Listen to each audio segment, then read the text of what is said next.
Llovía con fuerza esa noche de martes. El sonido de las gotas golpeando el techo de hojalata era el único sonido que acompañaba a Marcus mientras escribía. Sus pequeñas manos sostenían un lápiz desgastado hasta la mitad. El cuaderno que tenía delante estaba lleno de números, ecuaciones complejas, problemas de matemáticas que ni siquiera los adultos podían resolver. Para Marquesi, con solo 12 años, aquel niño delgado y negro tenía un don que nadie a su alrededor parecía valorar. Vivía con su madre, doña Celia, en una casa de 3 habitaciones en el extremo más pobre de la ciudad. Las paredes estaban agrietadas, el suelo era de cemento frío, el refrigerador siempre estaba vacío, pero aún así, Marcus sonreía porque tenía un sueño, el sueño de ser matemático, de estudiar en la universidad, de demostrarle al mundo que un niño pobre también podía ser alguien. Doña Celia trabajaba como limpiadora en 3 casas diferentes. Salía al amanecer y regresaba por la noche,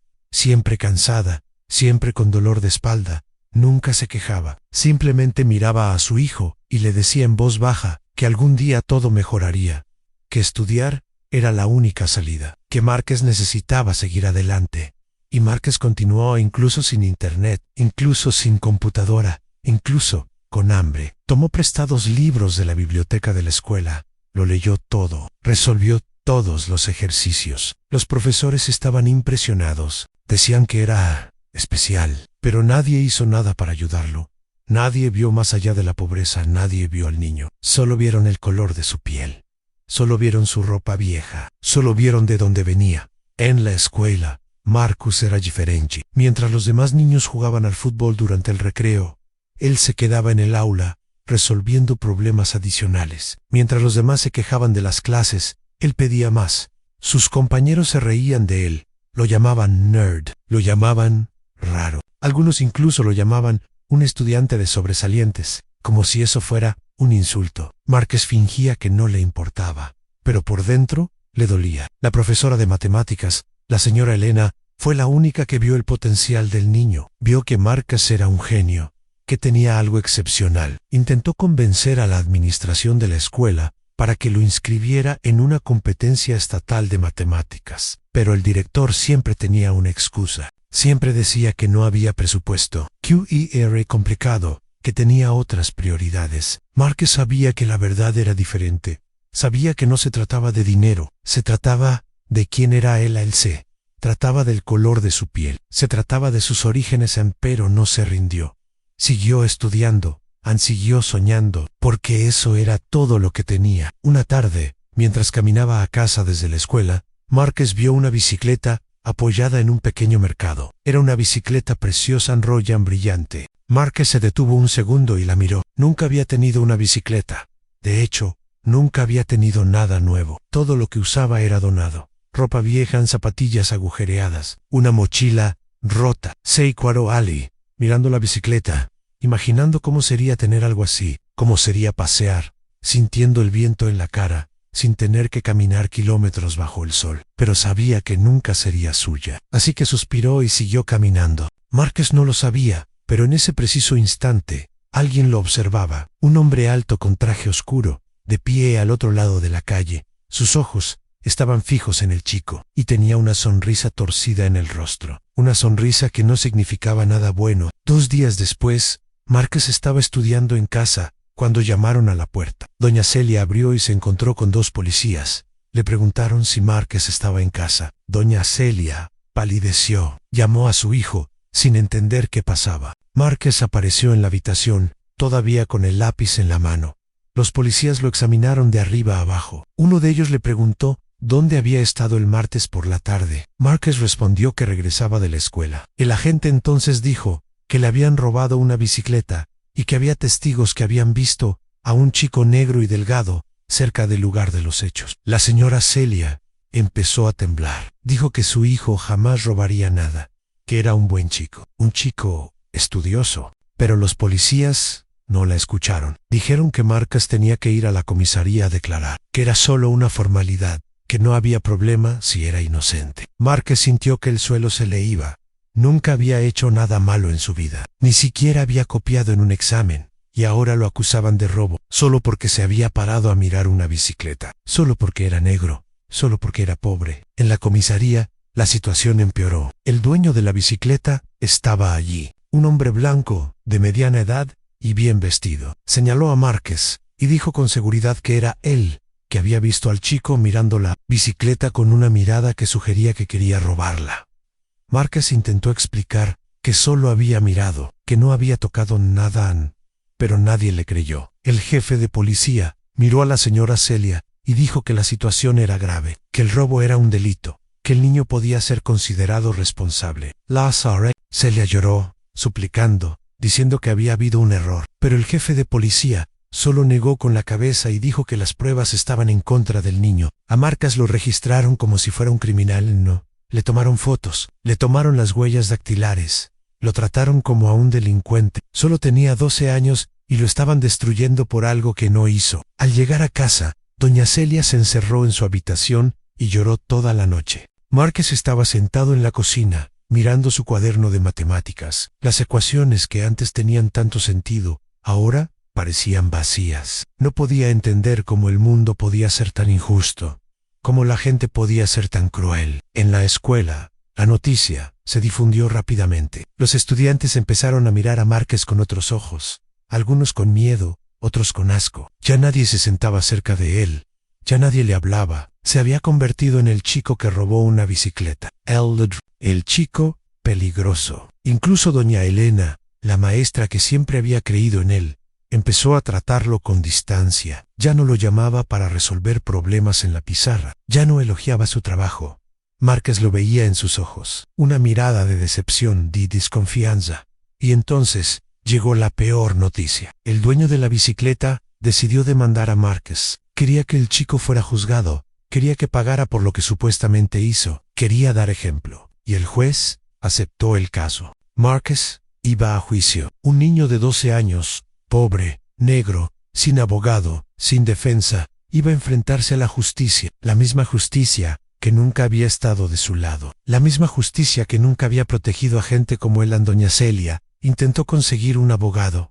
Buscó ayuda en la Defensoría Pública. Pero todos dijeron lo mismo. Aunque el caso era difícil, que había testigos, que las posibilidades eran mínimas. Algunos incluso sugirieron que Márquez confesara y pidiera un acuerdo con la fiscalía. Pero ¿confesar qué? ¿Un delito que no cometió? Las semanas previas al juicio fueron las peores de la vida de Márquez.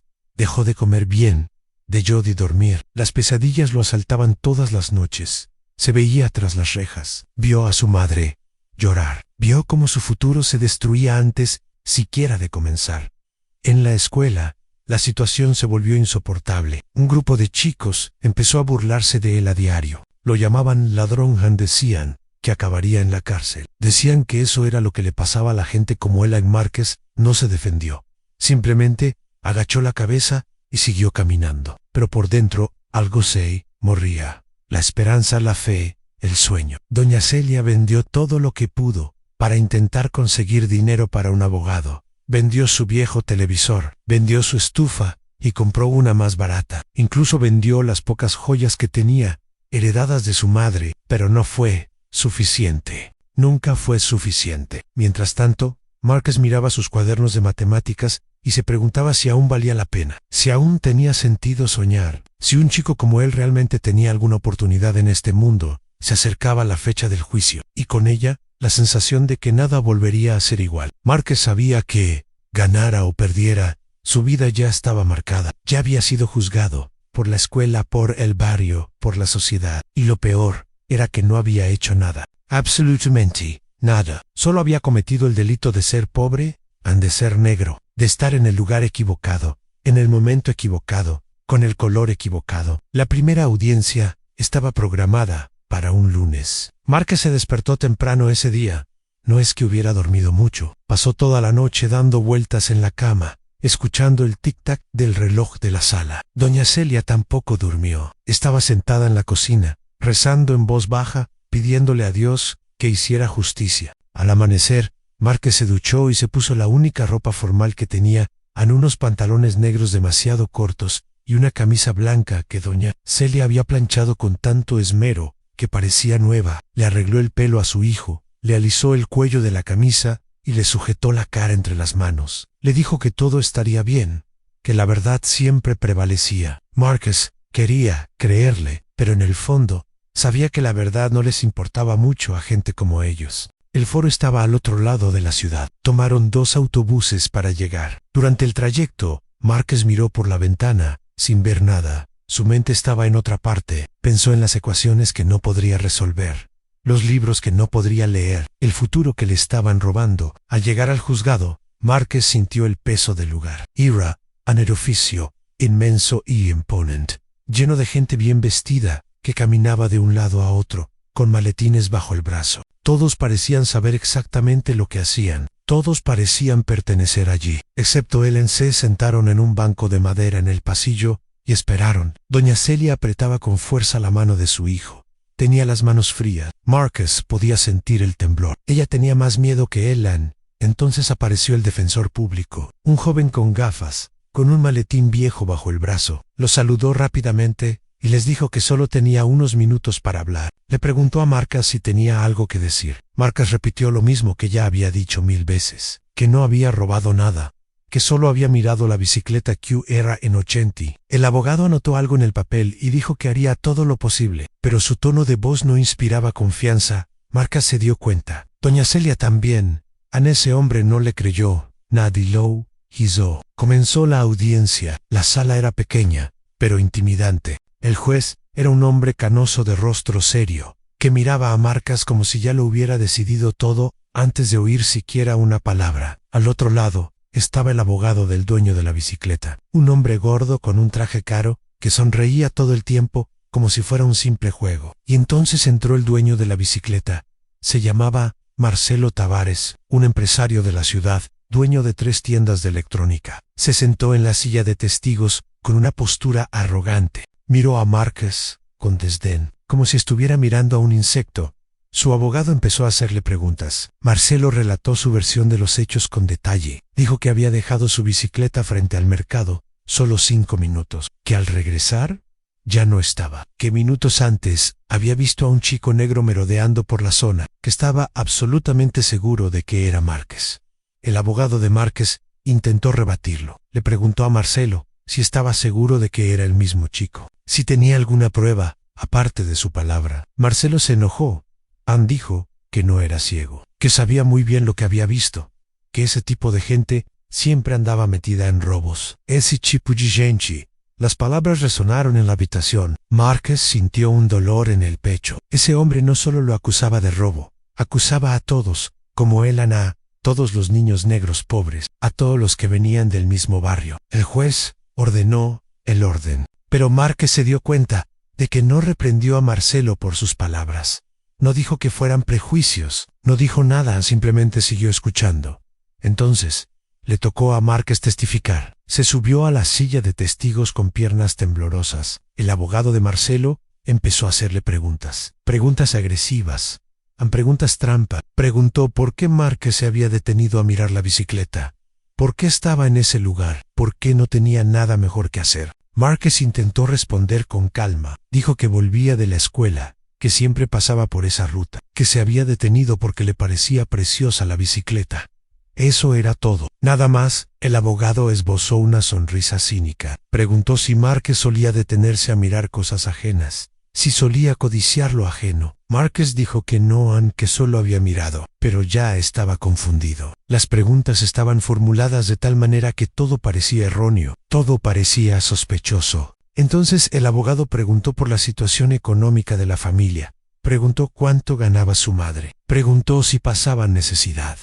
Marcus se sintió avergonzado. No quería admitir que sí, que muchas veces no tenían que comer, pero tampoco podía mentir. Dijo la verdad. Dijo que su madre trabajaba mucho, pero que el dinero nunca le alcanzaba. El abogado entonces se dirigió al juez y le dijo que todo estaba explicado, que el chico tenía un motivo para robar, que necesitaba dinero. Esa necesidad justificaba el crimen. Doña Celia se levantó de la silla y gritó que era mentira, que criar a un hijo honesto no era un delito, que ser pobre no convertía a nadie en ladrón. El juez golpeó el mazo y pidió silencio. Dijo que si volvía a hablar, la echarían de la sala. Doña Celia se sentó, pero las lágrimas le corrían por el rostro. Marcus miró a su madre y sintió una inmensa culpa. estaba destrozando su vida, la estaba haciendo sufrir, todo por una bicicleta que ni siquiera tocó. La audiencia terminó sin una conclusión. El juez dijo que revisaría los testimonios y programaría una nueva fecha. Marcus y doña Celia se marcharon desolados. Durante el viaje de regreso en autobús, ninguno de los dos dijo nada. Simplemente miraban por la ventana, cada uno absorto en sus propios pensamientos. En los días siguientes, la situación en la escuela empeoró aún más en los chicos que antes solo se burlaban de Marcus. Ahora recurrían a la agresión. Un día, durante el recreo, 3 de ellos lo acorralaron en el baño, lo empujaron contra la pared. Dijeron que los ladrones no merecían estudiar, que debería estar en la cárcel. Marcus intentó irse, pero le cerraron el paso. Uno de ellos escupió en el suelo, cerca de sus pies. Otro dijo que si se lo contaba a alguien, sería peor. Marcus se quedó allí, temblando, sintiendo la humillación arder por dentro. Cuando por fin logró irse, se fue directo a casa. Ya no soportaba estar en ese lugar. No soportaba las miradas, las risas, los comentarios. La Ashra, Helena, la profesora de matemáticas, lo llamó a su oficina al día siguiente. Marcus pensó que le preguntaría si todo estaba bien, que le ofrecería ayuda, pero no. Dijo que la administración había decidido que era mejor que Marcus ya no participara en las clases de refuerzo, que su presencia estaba causando incomodidad entre los demás estudiantes. Q irá temporal, hasta que se resolviera la situación. Marcus sintió como si le hubieran dado un puñetazo en el estómago. Lo único que tenía era esto, en estudiar en matemáticas, y ahora también se lo estaban quitando. Ese día llegó a casa y tiró todos sus cuadernos al suelo. Gritó, lloró, golpeó la pared hasta que le dolieron las manos. Doña Celia intentó calmarlo, pero él no le hizo caso. Repetía lo mismo una y otra vez, que no era justo, que no había hecho nada. Mientras tanto, Marcelo Tavares seguía con su vida normal. Concedió entrevistas al periódico local, hablando del aumento de la delincuencia, de cómo los padres ya no educaban a sus hijos y de cómo se perdía la juventud. Usó el caso de Marcus como ejemplo, como prueba de que era necesario hacer algo. La gente estuvo de acuerdo con él. Compartieron los artículos en redes sociales, comentaron que la violencia estaba realmente fuera de control, que chicos como Marcus merecían un castigo. Nadie cuestionó su verdadera culpabilidad. A nadie le importó la verdad. La segunda audiencia se programó para 3 semanas después. Esta vez, Marcelo trajo un testigo, un empleado del supermercado, que dijo haber visto a Marcus cerca de la bicicleta. Cuando el abogado de Marcus le preguntó si estaba seguro de que era el mismo niño, el empleado dudó. Dijo que creía que sí, que todos los niños negros se parecían un poco. Marcus no podía creer lo que oía. El hombre admitía no estar seguro, que podía ser cualquiera. Pero aún así, allí estaba, señalándolo, destrozándole la vida. El abogado de Marcus intentó aprovecharse de esto. Dijo que el testigo no era confiable y que no había pruebas concretas. Pero el abogado de Marcelo fue más astuto. Presentó fotos de otras bicicletas robadas en la zona en los últimos meses. Dijo que había un patrón, que chicos de la edad de Marcus estaban involucrados. Marcus nunca había visto esas bicicletas en su vida. No tenía nada que ver con esos robos, pero no importaba. La duda ya estaba sembrada. El juez analizó todo con una expresión neutral. Luego dijo que necesitaría más tiempo para decidir. Se programó otra audiencia, otro mes de sufrimiento, otro mes de agonía. Doña Celia se enfermaba de tanto estrés. Perdía peso cada día.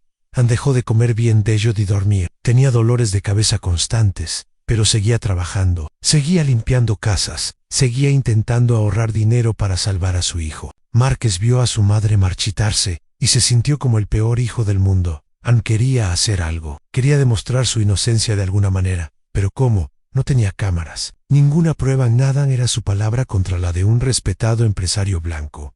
Una noche, Marcus tuvo una idea. Regresó al mercado donde habían robado la bicicleta. Habló con otros empleados. Preguntó si alguien recordaba ese día, si alguien había visto algo. La mayoría ni siquiera lo recordaba, pero un señor que trabajaba en la caja dijo que sí, aunque recordaba a un chico cerca de la bicicleta, pero que no era Marcus. Era otro chico, más alto, con gorra. Marcus sintió un atisbo de esperanza. Le pidió al hombre que testificara a su favor. Le explicó la situación. El hombre se quedó pensativo. Dijo que quería ayudar, pero que tenía miedo de involucrarse, que no quería problemas con Marcelo, que era cliente de la tienda y que necesitaba el trabajo. Marcus suplicó. Dijo que su vida dependía de ello. El hombre suspiró y dijo que lo pensaría. Márquez se fue con un rayo de esperanza. Pero al día siguiente, cuando regresó al mercado, el hombre ya no estaba. Los demás empleados dijeron que había renunciado a su trabajo, que se había ido del pueblo. Márquez supo de inmediato lo que había sucedido. Alguien lo había presionado, alguien lo había hecho desaparecer. Y Márquez sabía exactamente quién era esa persona. Si has estado siguiendo esta historia y quieres saber cómo Márquez demostrará su inocencia, suscríbete al canal ahora y activa las notificaciones. Esta historia apenas comienza, y lo que viene a continuación te conmoverá aún más. No te pierdas el final de este increíble viaje. Llegó la tercera audiencia, y con ella, el peor día de la vida de Márquez. Entró en la sala con un peso en el pecho que nunca antes había sentido. Doña Celia estaba a su lado, pero parecía un fantasma. Tenía los ojos hundidos, su rostro estaba pálido, estaba realmente enferma ahora, pero no podía pasarlo por alto. No podía dejar a su hijo solo. El juez entró y todos se pusieron de pie. Márquez miró al hombre e intentó encontrar algún rastro de humanidad en su rostro, alguna señal de que veía un niño inocente frente a él, pero no había nada, solo frialdad. El abogado de Marcelo comenzó su discurso final. Habló durante casi 30 minutos, repitió todas las acusaciones. Dijo que Márquez era un riesgo para la sociedad, que chicos como él necesitaban corrección, que la impunidad estaba destruyendo el país. Utilizó palabras hermosas, argumentos bien construidos, y mentiras, muchas mentiras. Al terminar, le tocó el turno al abogado defensor. El hombre se levantó, se ajustó las gafas y empezó a hablar, pero su voz era débil, sus argumentos eran vagos. Intentó decir que no había pruebas concretas, que todo se basaba en suposiciones, pero ni siquiera él parecía creerse sus propias palabras. Márquez se dio cuenta en ese momento de que estaba solo, completamente y solo. Ni siquiera el hombre que se suponía debía defenderlo creía en él. El juez pidió silencio, dijo que iba a dictar sentencia.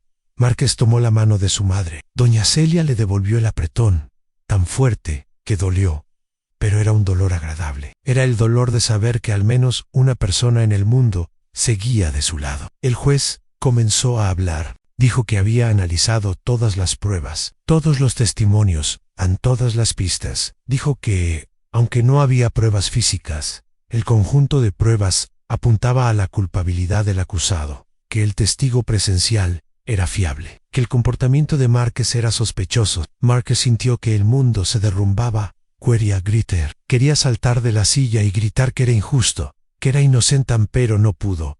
No le salía la voz. No say mu. El juez continuó. Dijo que, considerando la edad del acusado, no aplicaría la pena máxima, pero que Márquez sería internado en un centro de detención juvenil durante 6 meses y que tendría que pagar una indemnización al dueño de la bicicleta. Doña Celia soltó un grito que le salió del alma. Se levantó y empezó a suplicar. Dijo que su hijo era inocente, que nunca había hecho nada malo, que esto lo destruiría, que por favor, tuviera piedad. Pero el juez simplemente golpeó el mazo. La decisión estaba tomada. Se llevarían a Márquez inmediatamente.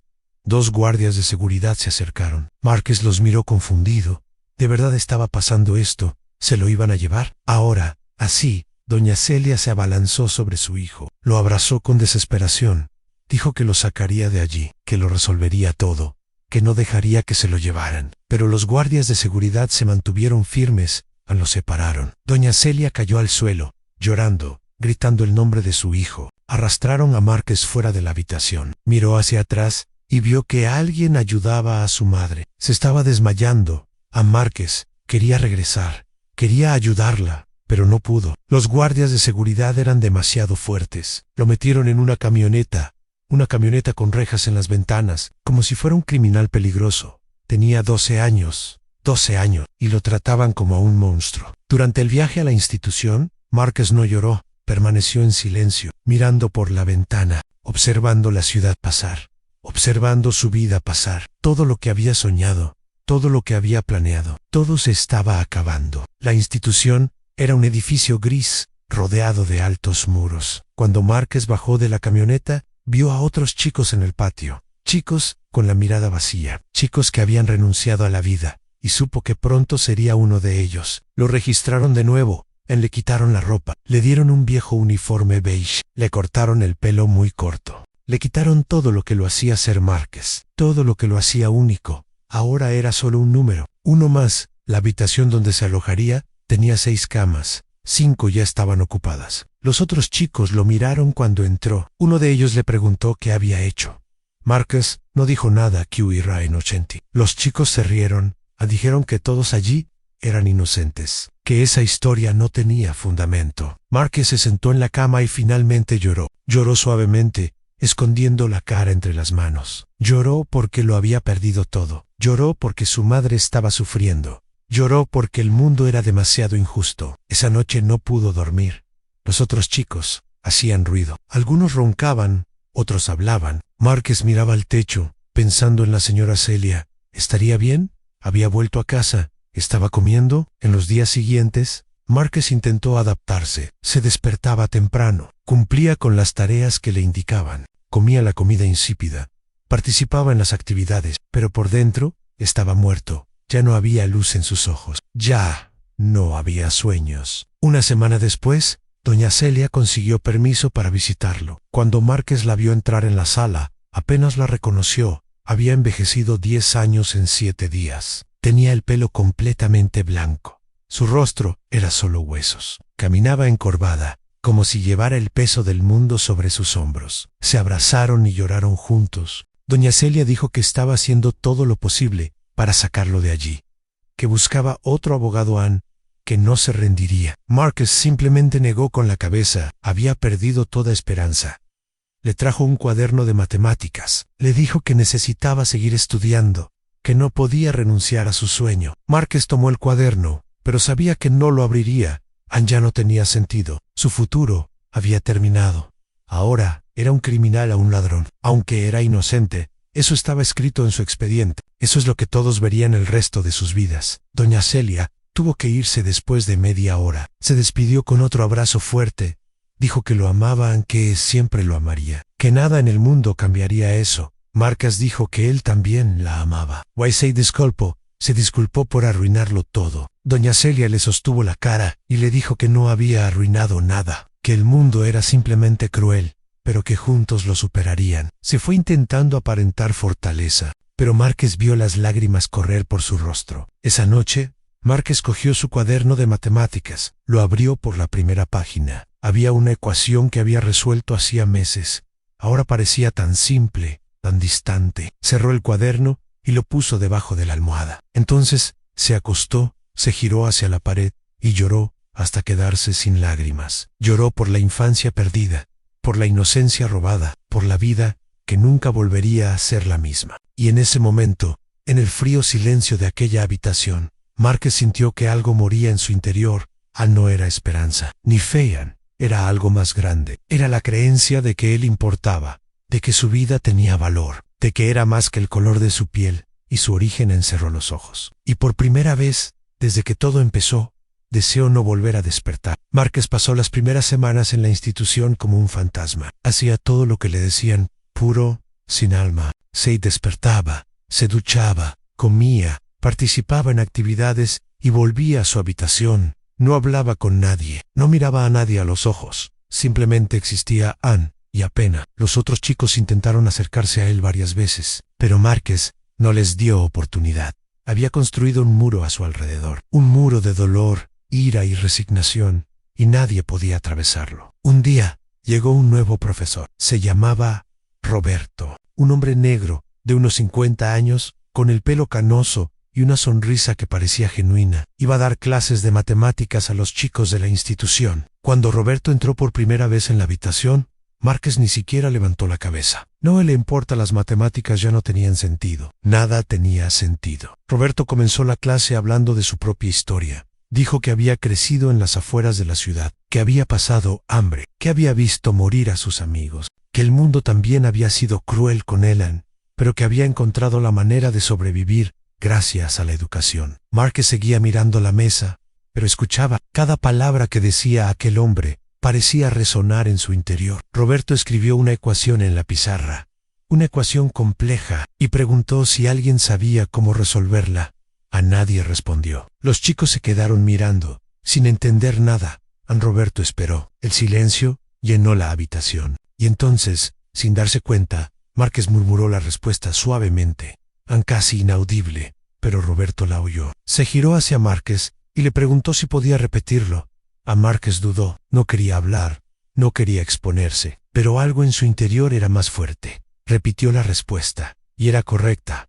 Roberto sonrió, una sonrisa enorme. Le preguntó a Márquez cómo había llegado a ese resultado. Márquez explicó, todavía en voz baja, el razonamiento que había usado. Roberto escuchó atentamente cada palabra. Luego dijo que estaba impresionado, que ese chico tenía un don. Los otros chicos miraban a Márquez con curiosidad. Nadie allí sabía que era bueno en matemáticas. Nadie sabía que tenía ese talento.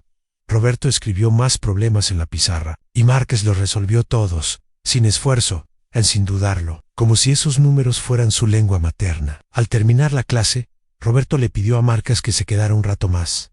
A los demás chicos se fueron y se quedaron solos en el salón. Roberto se sentó junto a Márquez. Le preguntó por qué estaba allí. Márquez le contó toda la historia. Habló de la bicicleta, de la acusación del juicio, de lo injusto que había sido todo. Roberto escuchó sin interrumpir. Cuando Márquez terminó, solo dijo una cosa. Dijo que le creía, que veía en sus ojos que era verdad, que veía a un chico bueno e inteligente que estaba siendo destruido por un sistema cruel. Márquez sintió algo que no había sentido en semanas. Sintió que alguien lo veía, que alguien veía más allá del uniforme, más allá del número, más allá de la acusación. Alguien vio a Márquez. Roberto entonces hizo una propuesta. Dijo que Márquez podría seguir estudiando matemáticas con él, que podrían tener clases extra, fuera del horario habitual, que quería ayudar a Márquez a mantener vivo su sueño. Márquez quería decir que no, quería decir que ya no tenía sueños, pero no pudo, porque una pequeña parte oculta de él aún quería creer. Él estuvo de acuerdo. Las clases extra comenzaron la semana siguiente, todos los martes y jueves. Después de cenar, Márquez iba a la sala, donde Roberto lo esperaba con nuevos problemas, nuevos retos, nuevos conocimientos. Al principio, Márquez lo resolvía todo mecánicamente, sin emoción, sin placer, pero poco a poco, algo empezó a cambiar. Volvió a sentir esa buena sensación de resolver un problema difícil, esa satisfacción de encontrar la respuesta correcta. Roberto notó cada pequeño cambio, y lo animó. Luego dijo que Márquez era especial, que tenía un futuro brillante por delante. Márquez aún no lo creía, pero quería creer, y eso ya era un comienzo. Doña Celia siguió visitándolo cada semana, y empezó a notar que su hijo estaba diferente. Seguía triste, seguía dolido, pero ya no estaba muerto por dentro. Había una chispa en sus ojos, pequeña, pero presente. Preguntó qué había cambiado. Márquez habló de Roberto de las clases, de cómo iba a volver a estudiar matemáticas. Doña Celia lloró, pero esta vez fueron lágrimas de alivio, de esperanza. Dijo que estaba orgullosa, que sabía que lo superaría, que nunca dudó de él.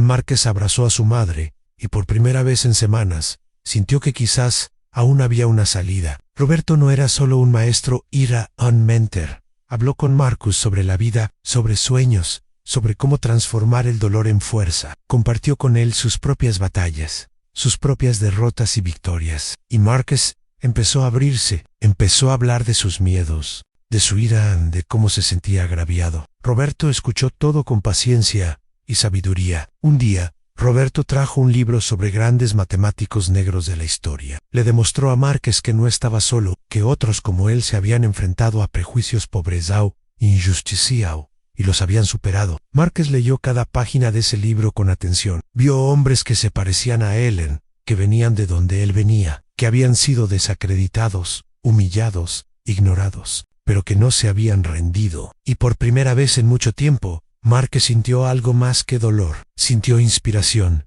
Pasaron las semanas. Márquez empezó a relacionarse mejor con los demás chicos de la institución. No eran amigos, pero tampoco desconocidos. Ayudaba a algunos con las tareas de matemáticas, les explicaba las materias, y se dio cuenta de que, enseñando, también aprendía. Roberto organizó una pequeña competencia de matemáticas dentro de la institución. Nada oficial, solo una forma de motivar a los chicos. Márquez participó y ganó fácilmente. Fue un momento pequeño, insignificante para muchos, pero para Márquez fue inmenso. Fue su primera victoria en meses. La primera vez que se sintió bien en algo, la primera vez que se sintió capaz. El personal de la institución empezó a notar el cambio en el psicólogo que supervisaba a los chicos llamó a Márquez para conversar. Dijo que estaba viendo progreso, que Márquez se estaba esforzando, que esto se tomaría en cuenta en el informe al juez. Márquez no sabía si esto cambiaría algo, pero por primera vez sintió que tal vez su voz importaba, que tal vez sus esfuerzos serían reconocidos. Durante sus visitas, doña Celia trajo noticias. Había logrado hablar con un mejor abogado, un hombre que trabajaba con causas sociales. Se había interesado en el caso. Dijo que analizaría todo de nuevo, que intentaría reabrir el caso. Márquez no quería hacerse ilusiones. Ya se había decepcionado demasiado, pero la esperanza, esa pequeña chispa, empezaba a crecer. Roberto empezó a preparar a Márquez para algo más grande. Dijo que en 2 meses habría una competencia estatal de matemáticas, una competencia abierta a todos los jóvenes del estado,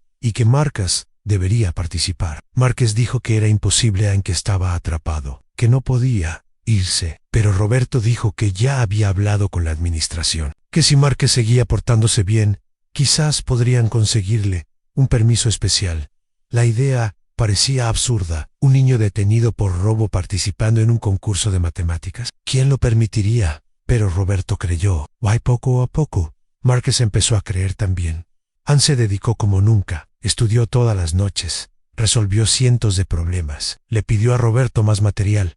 Quería estar listo. Necesitaba estar listo. Los demás chicos empezaron a animarlo. Vieron a Márquez estudiando hasta tarde y se sintieron orgullosos. Pensaron que si él podía, tal vez todos podrían. Quizás había esperanza para quienes estaban allí también. Doña Celia trajo más cuadernos, más libros, en todo lo que Márquez pidió. Trabajó aún más duro para poder comprar los materiales, pero no le importó ver a su hijo con vida de nuevo. Valía cualquier sacrificio. La solicitud para que Márquez participara en la competencia se hizo oficialmente. La dirección dudó. Dijeron que era arriesgado, que nunca se había hecho antes. Pero Roberto insistió. Mostró el rendimiento de Marcos, mostró su transformación, demostró que esta podría ser una verdadera oportunidad de rehabilitación. Tras semanas de espera, llegó la respuesta. Márquez podía participar, bajo supervisión, escoltado, pero podía. Cuando Roberto le dio la noticia, Márquez no pudo contenerse. Ann lloró. Ann abrazó al profesor y lloró como un niño. Eran lágrimas de alivio, de esperanza. Por primera vez desde que entró en ese lugar, Márquez sintió que había un futuro, que había una oportunidad, que tal vez, solo tal vez, podría demostrarle al mundo que era más que un número, más que una acusación, más que el color de su piel. Él era Márquez, y Márquez era un genio. Llegó el día de la competición. Márquez se despertó antes que todos en la institución. No había podido dormir bien. Su ansiedad era tan intensa que le dolía el estómago. Se duchó. Se puso el uniforme que la institución le había proporcionado para la ocasión, vaqueros y una sencilla camisa blanca menos, y esperó. Doña Celia llegó temprano. Había obtenido permiso para acompañar a su hijo al recinto de la competición. Al ver a Márquez, lo abrazó con fuerza. Dijo que estaba orgullosa, que, independientemente del resultado, él ya había ganado. Roberto también estaba allí. Iba como supervisor pedagógico. Los tres subieron a un coche de la institución, conducido por un empleado. El trayecto al centro de convenciones, donde se celebraría la competencia, duró 1 hora. Márquez miró por la ventana y sintió una mezcla de emoción y miedo a fracasar, miedo a decepcionar, miedo a demostrarle al mundo que tenía razón. Pero Roberto, sentado a su lado, le puso la mano en el hombro y le dijo solo una cosa. Recuerda quién eres, Márquez. Recuerda de lo que eres capaz. Al llegar al lugar, Márquez quedó impresionado. Era un edificio enorme y moderno, lleno de jóvenes acompañados de sus padres, todos bien vestidos, todos seguros de sí mismos. Márquez miró su sencillo uniforme y se sintió pequeño. Pero doña Celia le tomó la mano y le dijo que era tan capaz como cualquiera allí, que la ropa no definía el valor de nadie. Ann Márquez se registró, recibió una credencial con su nombre y número. Lo dirigieron a una enorme sala, donde se llevaría a cabo la primera fase de la competencia. Había más de 200 participantes. Se sentó en una silla al fondo del salón. Roberto y doña Celia tuvieron que esperar en otra zona. Solo se permitía la entrada a los competidores. Ann Márquez estaba solo. Pero esta vez era una soledad diferente. Era la soledad de alguien a punto de demostrar algo, Comenzó el examen. Había 50 preguntas muy complejas. El tiempo límite era de 3 horas. Márquez tomó la hoja, leyó la primera pregunta y comenzó. Sus manos se movían con rapidez. Su mente trabajaba a una velocidad impresionante. Cada problema era como un rompecabezas que le encantaba armar. Olvidó dónde estaba, olvidó quién era. Solo él y los números existían. En 2 horas, Márquez había terminado todas las preguntas. Repasó todo una vez más y entregó el examen. Algunos participantes lo miraron con asombro. Era imposible terminar tan rápido. Pero Márquez había terminado. Salió de la habitación y encontró a la señora Celia y a Roberto esperando ansiosos. Le preguntaron cómo les había ido. Márquez dijo que había hecho todo lo posible, que los problemas eran difíciles, pero que había logrado resolverlos todos. Roberto sonrió. Sabía que Marcus era especial. Sabía que ese chico había hecho algo increíble. Los resultados de la primera fase se publicarían a última hora de la tarde. Mientras tanto, hubo conferencias y actividades para los participantes y sus acompañantes. Márquez asistió a una conferencia sobre matemáticas aplicadas. Quedó fascinado.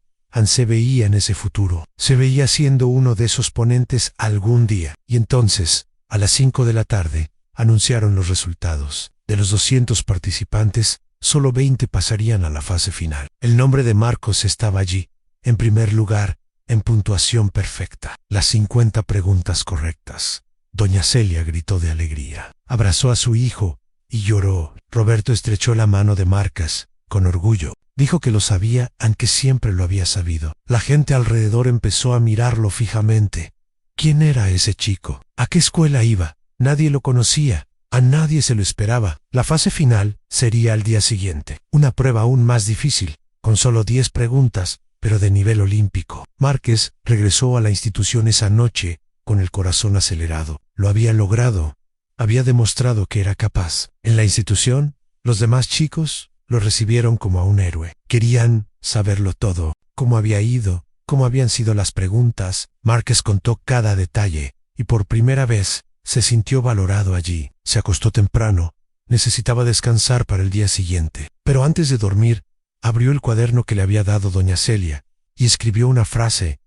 Puedo, lo haré. Lo haré al día siguiente. Márquez se despertó renovado. Desayunó, se preparó y regresó al centro de convenciones. Doña Celia estaba aún más nerviosa que él. Roberto intentó calmarla, pero él también estaba nervioso. La sala para la final era más pequeña. Solo estaban los 20 finalistas, pero había una tribuna para que el público pudiera verla.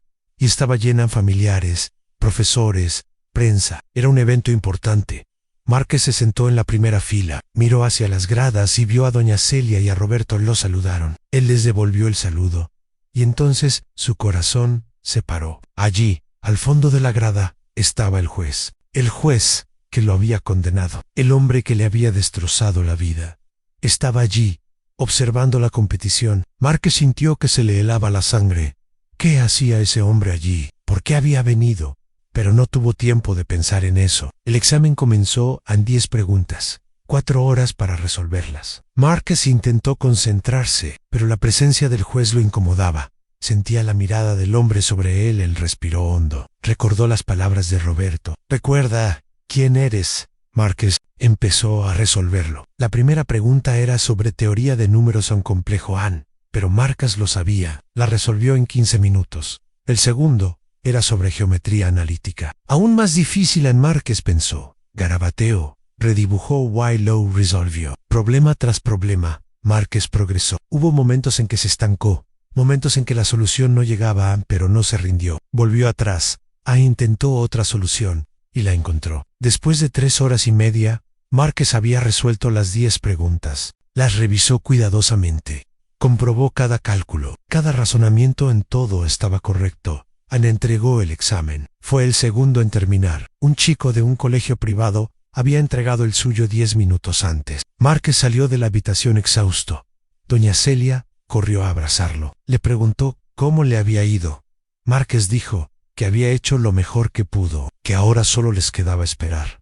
La corrección se haría en el acto. Un panel de profesores universitarios la realizaría. Tendrían el resultado en 2 horas. Esas fueron las 2 horas más largas de la vida de Márquez. Caminaba de un lado a otro, bebía agua, intentó no pensar, pero no pudo. Roberto intentó distraerlo hablando de otras cosas, pero Márquez apenas lo escuchaba. Estaba concentrado en las preguntas. ¿Había acertado en todo? ¿Había cometido algún error tonto? Finalmente, llamaron a todos al auditorio principal. Iban a anunciar a los 3 ganadores. El ambiente estaba tenso. Todos los finalistas estaban allí, nerviosos y esperanzados. El presentador subió al escenario. Dijo que había sido una competencia increíble, que el nivel de los participantes era altísimo, que fue difícil determinar a los ganadores. Empezó en tercer lugar. Una chica de una escuela técnica. Subió al escenario, visiblemente emocionada. Recibió la medalla de bronce y un certificado. Luego, anunció al ganador del segundo lugar. El chico del colegio privado que había entregado su examen antes que Márquez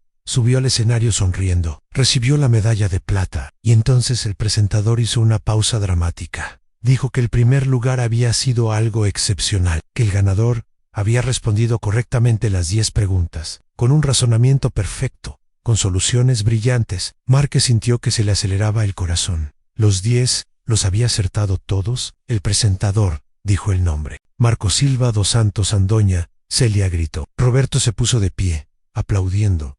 Márquez estaba paralizado.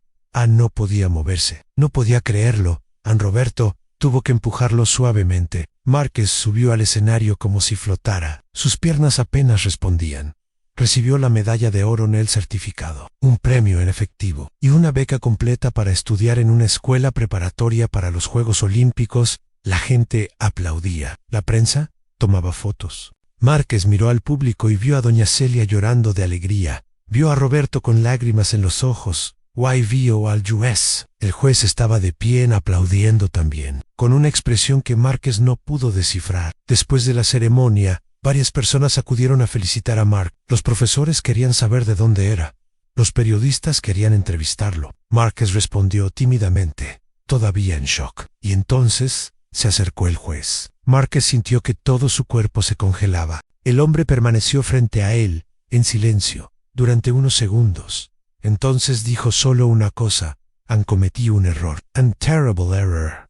Márquez no sabía qué decir. El juez continuó. Dijo que había estado siguiendo su caso durante los últimos días, que el nuevo abogado había presentado nuevas pruebas, que tenía imágenes de una cámara de seguridad de un establecimiento cercano, que la defensa original no había encontrado, que las imágenes mostraban a otro chico robando la bicicleta, un chico blanco, con gorra, exactamente como lo había descrito el testigo del mercado antes de desaparecer. Márquez sintió que le flaqueaban las piernas. El juez continuó hablando. Dijo que Marcelo Tavares había presionado al testigo para que cambiara su testimonio, que había amenazado al empleado del supermercado, que había inventado pruebas, que había mentido, y que el hijo de Marcelo, un chico de 15 años con antecedentes de hurtos menores que su padre siempre encubría, era el verdadero ladrón. Las cámaras lo mostraron todo. Lo mostraron llevándose la bicicleta. Mostraron a Marcelo llegando después y viendo a su hijo con la bicicleta robada. Mostraron a Marcelo decidiendo culpar a otro culper, a Márquez, un pobre chico negro, al que nadie le creería. El juez dijo que ya había firmado la anulación de la sentencia, que Márquez estaba en libertad, que se limpiarían todos sus antecedentes, que recibiría una indemnización del Estado, que Marcelo Tavares estaba siendo procesado por falsificación de documentos e intimidación de testigos. Márquez no pudo contenerse, cayó de rodillas y lloró. Lloró de alivio, lloró de rabia, lloró de felicidad, lloró por todo. Doña Celia corrió y abrazó a su hijo. Se quedaron allí, en el suelo, abrazados, llorando juntos. Roberto se unió al abrazo. La gente alrededor no entendía bien lo que estaba pasando, pero muchos también estaban conmovidos. El juez, aún de pie, observando la escena, dijo una cosa más. Dijo que dedicaría el resto de su carrera a corregir este tipo de injusticia, que lucharía para asegurar que ningún otro Márquez fuera condenado injustamente, que este caso le había abierto los ojos. Márquez miró al hombre y vio sinceridad, vio remordimiento, vio a un ser humano que había cometido un error y ahora quería enmendarlo. Se puso de pie, se secó las lágrimas y le tendió la mano al juez. El hombre le estrechó la mano, con los ojos llenos de lágrimas. Ese día, Márquez no solo ganó un concurso de matemáticas,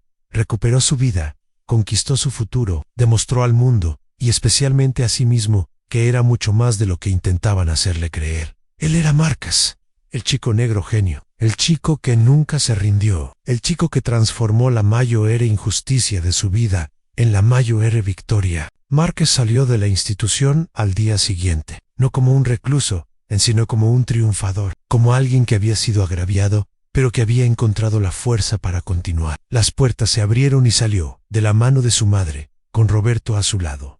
El sol caía con fuerza esa mañana. Márquez se detuvo un momento, cerró los ojos y sintió el calor en el rostro. Era la sensación de libertad, la sensación de un nuevo comienzo. Doña Celia no podía dejar de sonreír. Había recuperado a su hijo en completo, más fuerte, más maduro, más consciente de quién era y de lo que podía lograr. En los días siguientes, la historia de Márquez se difundió. Los periódicos publicaron artículos sobre el niño agraviado que ganó una olimpiada de matemáticas. Las redes sociales compartieron su historia miles de veces. Personas de todo el país enviaron mensajes de apoyo, admiración y cariño. Márquez no estaba preparado para tanta atención, pero Roberto lo ayudó a lidiar con ello. Dijo que Márquez ahora tenía una responsabilidad, la de ser un ejemplo, de mostrarles a otros niños negros y pobres que ellos también podían triunfar. La beca que Márquez ganó era para una escuela preparatoria en otra ciudad, una escuela prestigiosa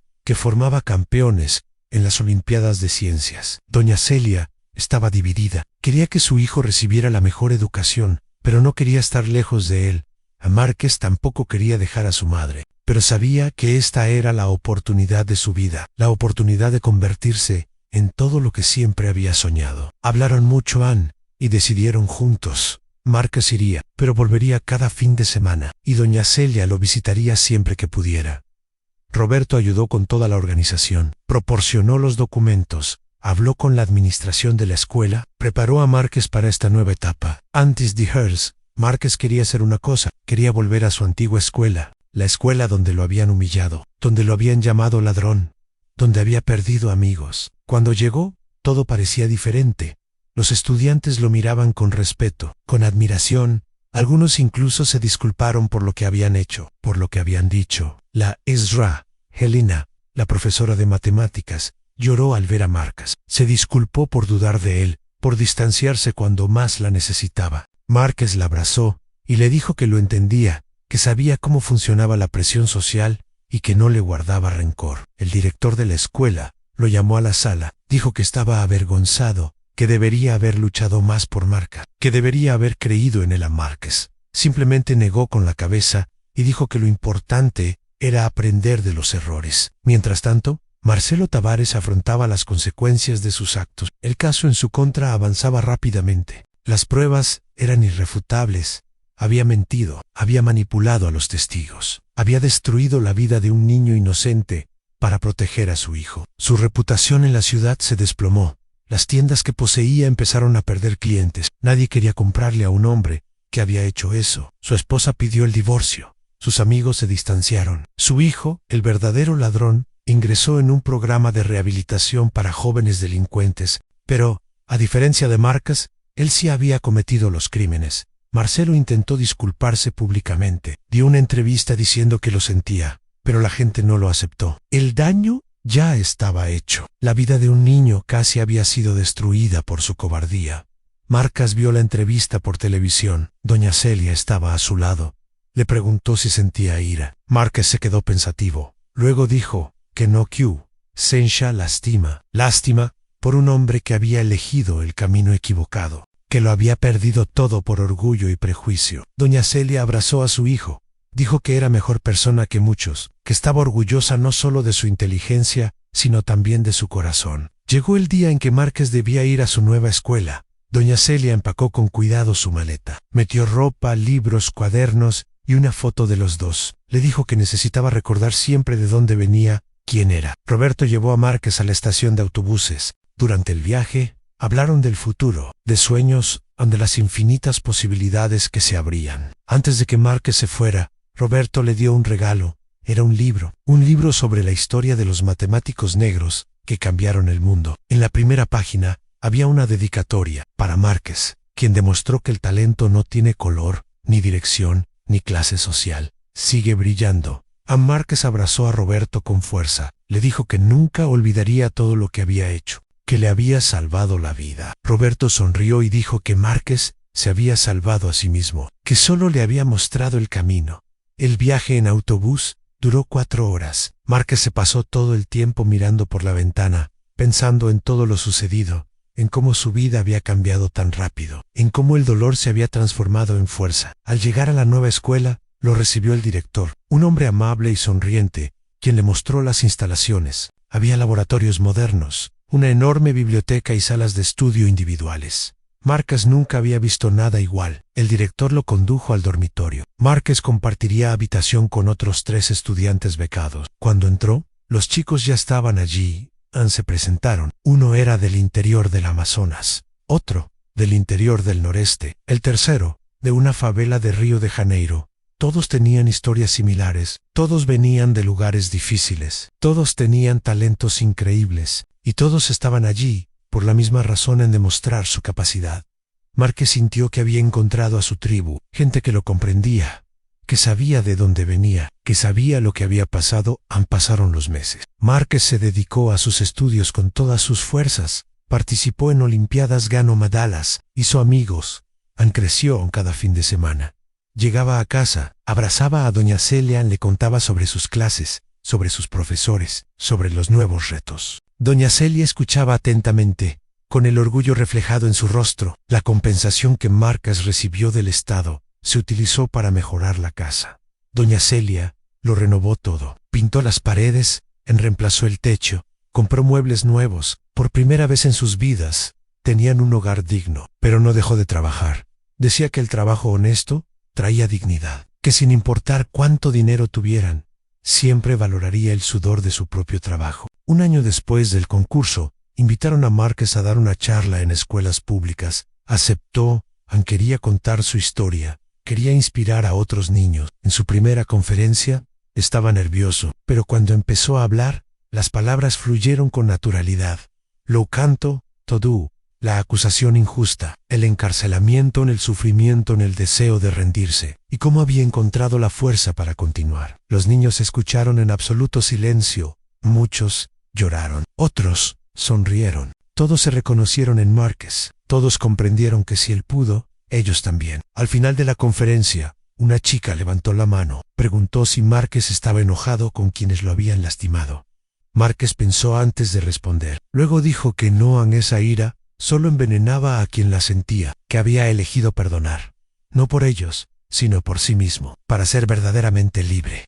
El público lo ovacionó de pie. Márquez salió de allí seguro de haber encontrado su propósito. No se trataba solo de ser matemático, se trataba de ser un puente, se trataba de ser luz, se trataba de ser esperanza. 2 años después, Márquez ganó la medalla de oro en la Olimpiada Internacional de Matemáticas, representando a Brasil. Fue el primer niño negro en la historia del país en lograr esta hazaña. Doña Celia estaba allí, entre el público, llorando de emoción. Roberto también, y junto a ellos, el juez, el hombre que había condenado injustamente a Márquez, pero que ahora se había convertido en un aliado, que había cambiado sus prácticas, que ahora luchaba por la verdadera justicia. Márquez subió al podio, recibió su medalla, escuchó el himno nacional brasileño, y miró al cielo, dando gracias, agradeciendo cada obstáculo, cada dolor, cada lágrima, porque todo eso lo había transformado en el hombre que era. Hoy, Márquez estudia en una de las mejores universidades del mundo. Tiene una beca completa. Es una figura destacada en su campo, escribe artículos, da conferencias, inspira a millones. Nunca olvidó de dónde venía, nunca olvidó los días difíciles, y usa su historia para demostrar que por muy oscura que sea la noche, siempre hay un amanecer esperando.